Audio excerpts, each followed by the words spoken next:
So guys, good afternoon once again. No? We are here in, nandito pa rin tayo sa mga mundo ng mga immortal, mga mortal pala. Okay? By the way, this is Fabian San Velarde, author of the Wanderers Motovlog TV. Okay? We have about 2 years in operate in vlogging, no? But sad to say na until today, hindi pa tayo na-monetize. But we are near to the finishing line, no? Because we have 900 subscribers so far, no? Up to date. But hoping na sana maraming makumbinsi natin na mag-subscribe sa ating YouTube channel. This is for entertainment, guys. Being a content creator, I'm so sorry, no? Minsan hindi tayo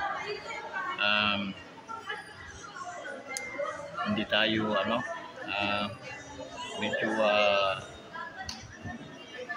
nakakapag-vlog daily, no? But so far we do our best, no, na makagawa tayo ng video. Okay? Guys, sa mga video naman natin, kindly likes, okay? Masaya na tayo noon kung na-likes. This Sunday, no?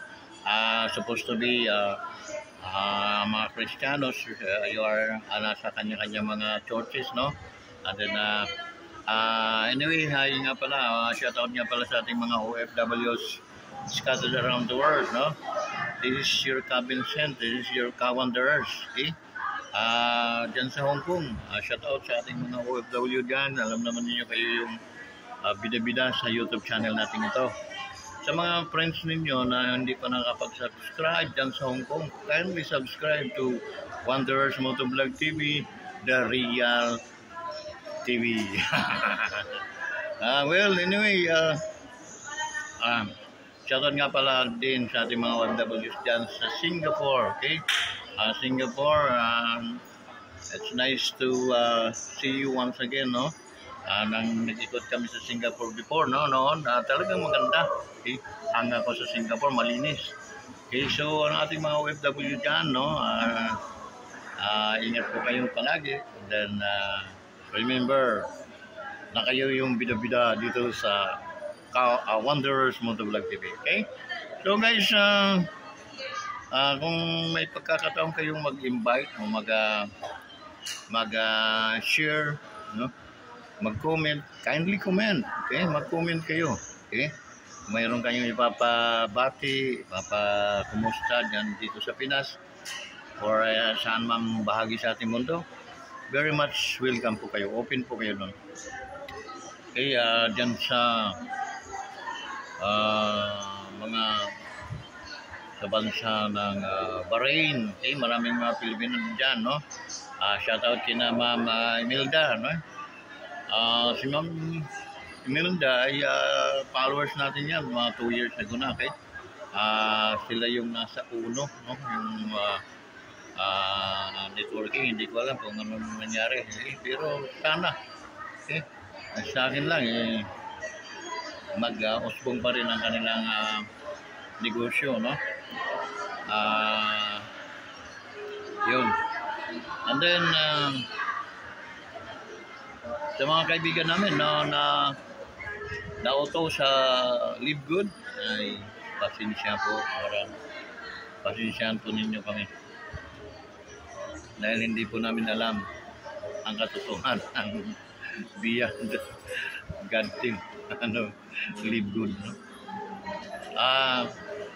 Malinaw na naman, for a matter of a year na naguhulog tayo sa Live Good, hindi naman po tayo mga loko-lokong tao na hulog na hulog, wala ka namang inasang in return para naman kayo mga, kahit mayayaman na ayaw niyan, hindi obra. Kaya how much more tayo na hindi naman tayo gano, hindi tayo mayaman. Imagine, manghinayang kayo sa 560 hulog niyo buwan-buwan. Katapos wala pong yan, puro mga panatang makabayan lang yan na may gaganito, gaganon. Huwag kayo magpaniwala sa mga bulada sa mga hayop na yun. Sinasabi ko na nga eh. Okay. So, yun, no? Doon sa mga nakauna, okay lang yun. Dahil nakauna sila eh. Bikita pa sila ng mga mga $5, $1,000.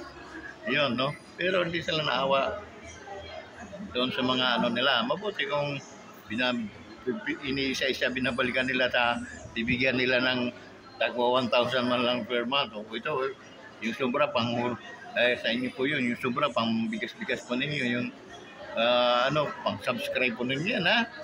Diba? Ganun, dahil may babalik din naman sa akin yun. Okay? Pero wala. Kawawa po yung mga downlines natin. Recruit. Kahit makarecruit ka ng 100, okay? And then yung mga 80 noon, wala pong kita na yun. Hindi na magpapanapal. Imagine mo 14 pesos ka lang per head. Okay? Yun siya, ano. May gawin, Bron, Delber. Okay? So, kalokohan yun, kalokohan. Kailan mimitin mo yun sila, so sila papapagkukumbinsin mo maghulog. Nakukumbinsin mo lang sila hulog sa SSS. Meron pa silang pakinabak. Okay? Bubo rin itong live good na ito. Bubo rin. Alam mo yung bakit sinabi kong bubo? Dahil umabot kayo sa sukdulan, pinabot nyo. Dapat gumawa kayo dapat ng mga paraan noon. Tayo yung parang nagtatago lang kayo pero mayroong kinikita ang inyong mga recruits. Okay? Nagtatago kayo, wala namang kinikita ang panay lang kayo convincing maghulog, mag-subscribe, okay? Para recruitin mo pa sila, para sila ay mataga ng mga na-recruit nila. Sampiga, no? Kasi, recruitin mo ako, okay? Dahil sabi mong tatapunan mo ko ng mga tao, hindi na ako magre-recruit. Tapos sisisihin mo pa ako, gago pa talaga, no? So, yun. Sa mga live good, mag-isip-isip na kayo. Okay? Wag na kayong habang buhay magpabudol pa. Alam kung bakit kung habang buhay na ginamit ko yung termino na hanap habang buhay. Kasi hindi niyo alam yung range ng inyong mga buhay. Hindi niyo alam bukas, sa makalawa, sa makatatlo. Ganyan na kayo. That's the end of the world. At the end of 560. Okay? So, huwag kayong papaniwalaan. Ngayon, ito yung real talk. Ngayon pa lang, tumigil na kayo. Okay? Tumigil na kayo. Huwag na kayo mag-subscribe dyan. Wala talagang mangyayari. Sino makipag-debate sa akin dyan na mga taga-libgod na mayroong mangyayari, may kikitain. Okay? 14 pesos ang kikitain namin. Hingi na lang kami ng 14 pesos. Dantuwa sila ang maghulog ng 560. Okay? Yung naging downline ko nga na may mga naging under sa akin, mas mga more than 20 persons times 14 pesos, 100. So nasa mga 280. Okay? Ang 20. Ang inuhulog ko ay 560. Dahil nagbinuo ang danis, kinubuhi. Hindi sila nagpahalata, ang mga tao, asa. May spillover at saka magiging yung timong bitchin, hindi makagawa ang kumpanya ninyo ng bitchin eh. Bitchin, tuyo, asukal, gano'n na lang. Okay? Bigas, okay? Antipara, kaldero, necessity, gano'n na lang. Kinabangan naman yun kasi ang tao pag hindi namatay mag-aasawa yun, magkakaroon pamilya. So magpupundar yun sila ng mga gamit. Okay? So inabot sa dolan na itong ribgood na hindi sila nakapaproduce na kasi wala naman talaga. Hindi kayang tingnan mo tumuturo si may-ari ito yung hinda pa mga huling linggo. Ay, maghulog na kayo. Eh? Subscribe pa more. Gago yung mayari na yan.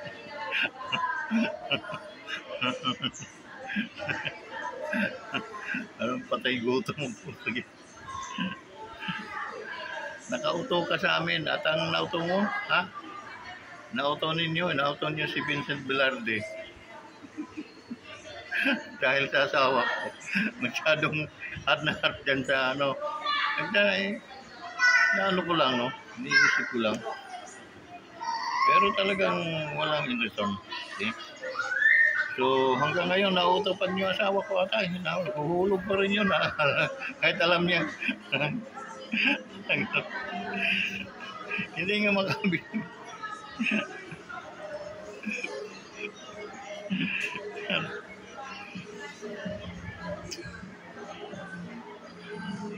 Buti pa nga nagbibigay sa inyo eh. Asawa ko. Nauto talaga nyo ng gusto. No? Yung mga kapatid, nauto rin. Dalawa atang kapatid niya ng hulog. Iniisip na shoot sa balde. Yung balde mo lang inuhulugan, naputa.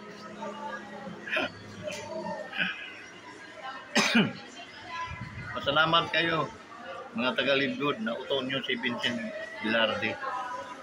Okay? Na ano nyo ako na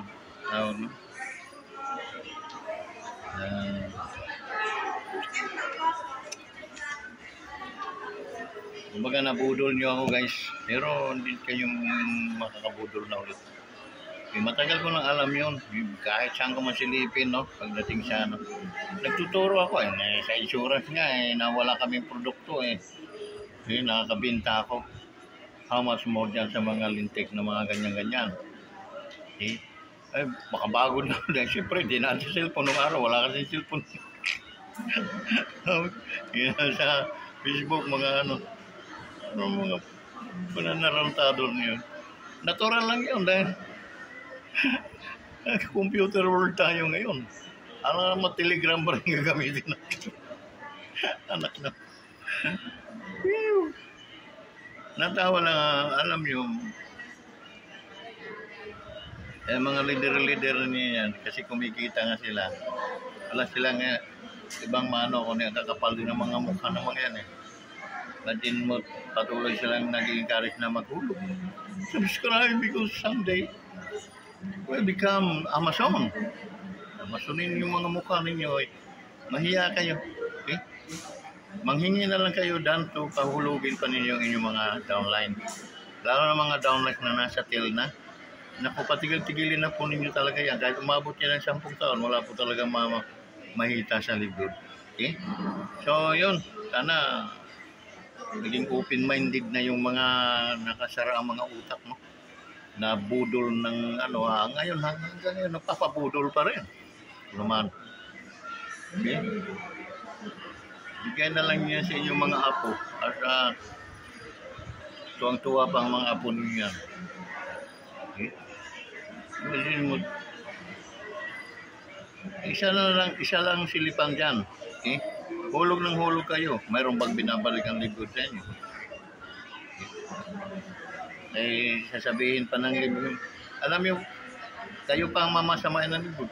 Sinabi ko sa kanila. Kasi hindi sila maghulog, member pa rin sila lifetime. Diba?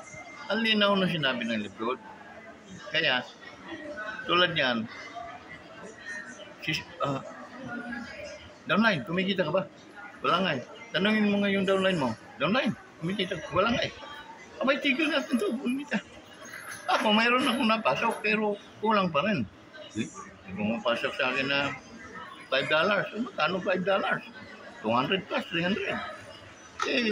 560 yung hinuhulog natin buwan-buwan. Mabuti pa Netflix, pakinabangan mo. Sa load, kasawa ka pa sa text-text. Calls, no? Pero dyan sa Libgood, wala Okay? Huwag na kayo magpabudol, mga Libgood member. Nako, talikuran na yung mga animal na yan. Huwag kayong magpa-budol for life. Okay? Huwag kayong Budol for life. Okay, tapos na. Ay nga, shoutout nga pala dyan sa Pakil, no? Sa ating mga bagong mga subscriber dyan, no? Ang ating mga kaibigan, no? Dyan sa Pakil, Laguna. Okay, shoutout sa inyo lahat. Okay? Yung mga taga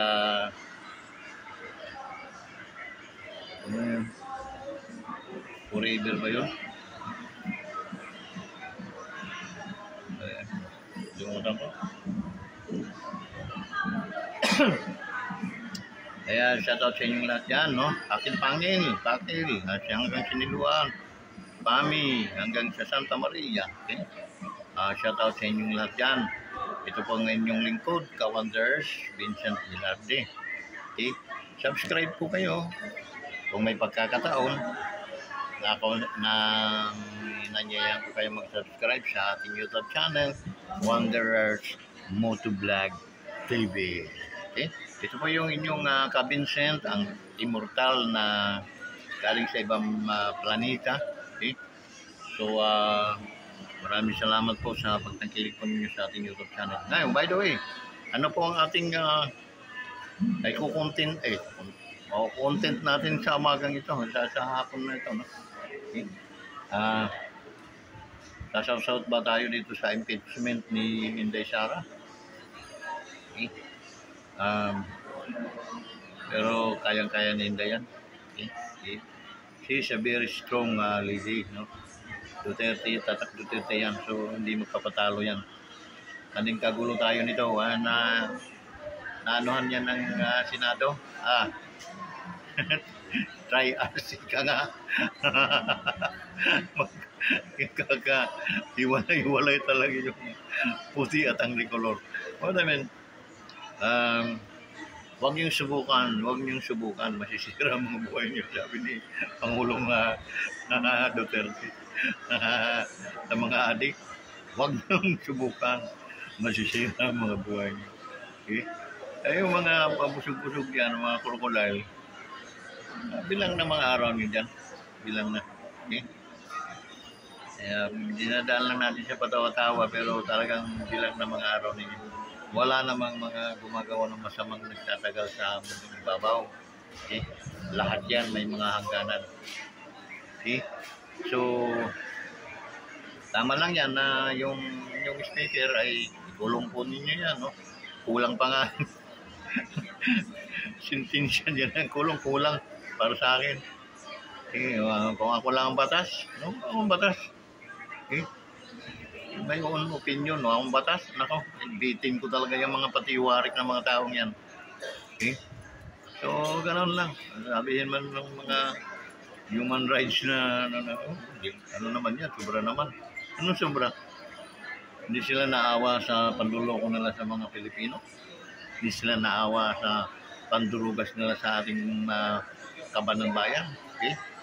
Ang hirap ng buhay, tapos sila ay pakuya-kuya-kuy. At sila ay napakaraming mga pera. Saan naman ang galing nyo? Wala naman kasi silang source of income. Wala silang mga tubod ng balon ng kayamanan. Dahil isinilang po sila sa mga mahihirap na mga pamilya. Okay? Mahihirap po. And then, nagkaroon po sila dito ng mga sila pumasok na sa gobyerno. Ay di napakalinaw. Kahit grade 1, alam kung ano nangyari. Okay? So, ganun guys. No? Hanggat hindi yan nauubos, nalilipol ng mga mandurugas, magdarambong, mga nanakaw sa ating gobyerno, ay hindi talaga titino ang bansang Pilipinas. It is sad to say, no? Na talagang there is no victory na inaasahan natin sa bansang ito. Kung hindi ko malilipol ang mga magdarambong, magdrugas sa ating iba. Okay? Ganon kasimple lang guys. Ganon kasimple. So kailangan malipol sila in order na guminhawa yung ating bansa. Okay? Ang ginagawa namin, pag kami ay kami nagtatrabaho pa sa laging, nakaka-encounter kami ng mga bahay ng mga kutyukan, okay? O bahay ng mga tawag ng gaibon na gamayan ng lalaki. Okay? Lalaki, pero pag nakagat ka nun at talagang may paglalagyan ka, lagnat ang abo. Hindi naman makakamatay, pero talagang lagnat ang abutin. Talagang sumusugod. Mga putyukan naman, okay lang dahil may makagat-kagat ka man. Mayroon namang dugos na makukuha mo doon. Okay? At saka hindi naman nakakano. Ang problema nga, sa umpisa talaga, ang iindahin mo, bukol-bukol talaga mukha mo. Puro lahat ng mga parting katawan mo nakakagat nila. Pero wala silang capacity para patayin ng isang tao. Yun doon sa mga jambu, ang tawag no? Sa amin nakalimutan ko na. Parang mga maya ng lalaki na no? Di ba? Mayroong pinto yung guys, ang kanilang bahay. Below parang niyog. Mas malaki kasi yung talagang malaki na. At tapos, may pinto yung sila. Doon sa pinto may gwardiya yung guys. Ano yung mga gwardiya nila, no? Yun ang atake siya. Aging-aging, no? Tatakbo ka.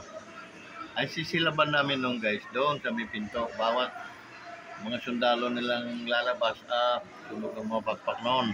Hindi na makalipad. Hanggang sa namamatay na yun sila. Doon sa loob. Okay? So, gano'n guys, katindi.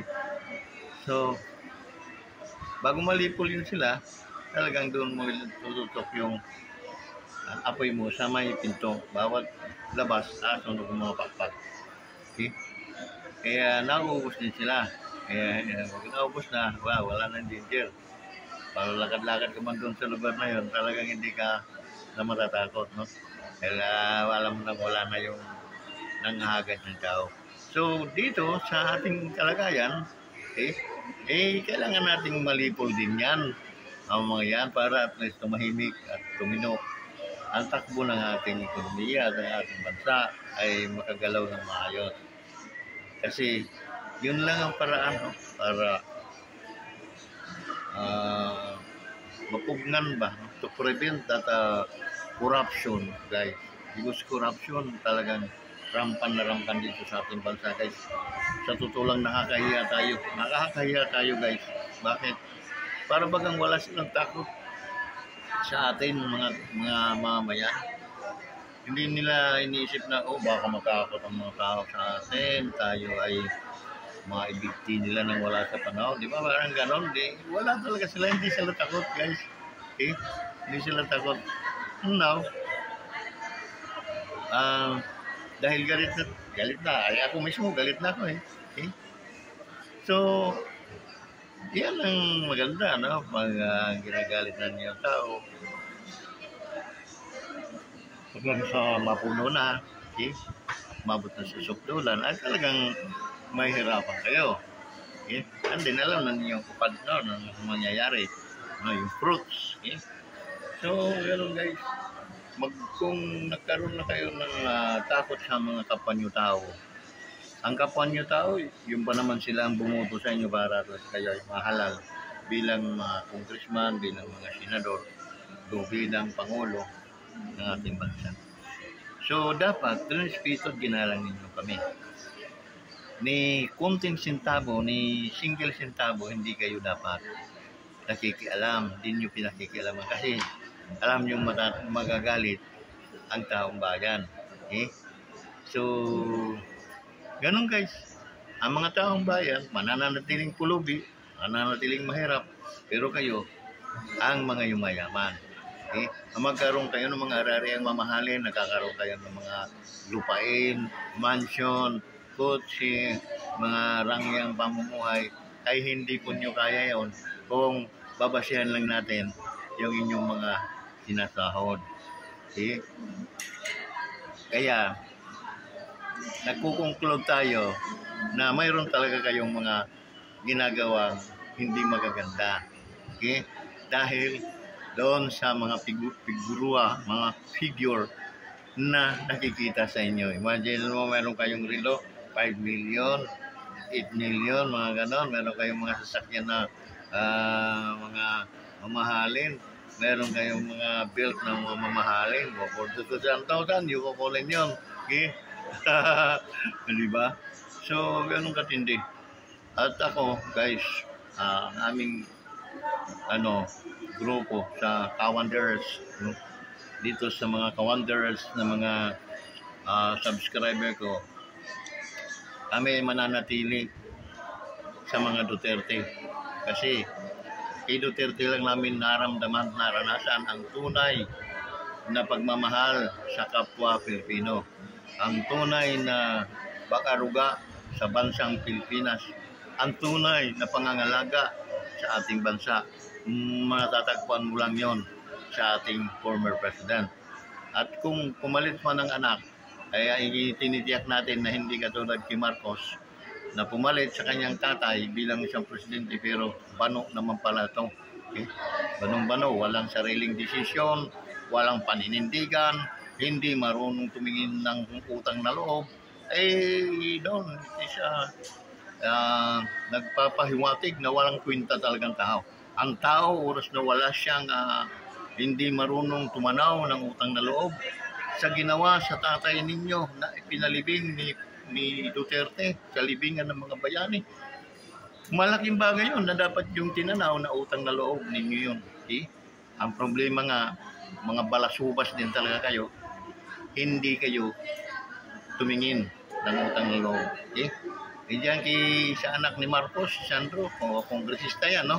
Pero balasubas din. Imagine mo, una pa siyang pumirma sa impeachment para ma-impeach si Inday Sara. Dapat nag-adjourn na lang siya. Dahil hindi, kahit mayroon akong hinanakit yan, para iwas ako sa hindi na lang ako makikialam dyan. Nasa inyo yan, no? Okay? Kung anong hinatnan yan, sa inyo yan. Kasi may utang na loob kami dyan. Okay? Dapat ganon, hindi yung pinapapatay kasi no? Hindi ganon. Hindi kaya yan mo si Bongbong Marcos, no? Pag nagsalita, pag nagpaliwanag. Anak ng kaya walang naunawaan, walang naintindihan at hindi niya alam kung ano mga pinagsasabi niya. Okay? Nangako yan na 20 pesos ang bigas hanggang ngayon. Wala. Tapos, nagpadala pa ng mga hindi wala siyang sariling. Ang pinirmahan ko tama, hindi pa siya nagtaka. Teka muna, may rumors Imbestigahan natin to. Okay? Sinong may kagagawa nito? Kailangan managot. Diba? Hindi yung, malinis yung walang blanco. Gago.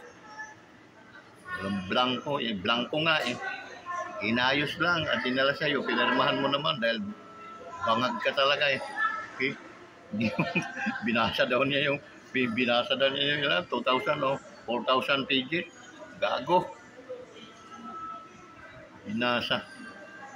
Kahit sampalin ka siguro ng mga litra, hindi mo naunawaan kung ano yung kasi supposed to be a president, no? At tika muna, merong nangangamoy, nangangalingasaw. Imbestigahan natin to. Once na mayroong involvement ang pinsang ko nito, ako ang papalukilin ko ulo niyan. Okay? Diba? Strong president. Tanggalan ko ng kamayan, no? Igaganyan ko doon sa kahoy, palakulin ko yun. Ako mismo. Ng presidente. Tanggalan ko ng bayag yan. Tingnan mo, pag hindi angkatin natin yung underwear. Unatin natin yung bayag. Kita ko pa siya ito. Dahil nagkasala siya. Okay? Yung promotor ng mga pagkakamali. Okay? Kilalang kilala yan. Kahit sa Tacloban, sa Litik, kilalang kilala yan. marami pong taong hindi po natutuwa dyan kay Romualdez. Okay? At isa na dyan si Commander Earth. Okay? Kahit ako'y hilamusan mo pa ng salapi, hindi mo ako maano. Okay? Kasi anuhin ko yung salapi kung isa ka naman palang tarantado. Okay? Inuwi ka. Kaya antayin nyo yung gaba, ika nga. Okay? Dahil may gaba eh. Okay? Ang gaba, napakabilis na ngayon dahil ang Panginoon ngayon eh, ano na, computerized na siya, no? Kaya pag ganyan na magawa kayo ng hindi maganda, so isang pindot lang ng Panginoon nyo sa kanyang computer, kita ka na agad, no? So may CCTV na. Gumagamit na rin ng CCTV si Satanas. At saka ang Panginoon natin, mayroon din. Okay? So, ganun. Bigyan ko kayo ng isang strong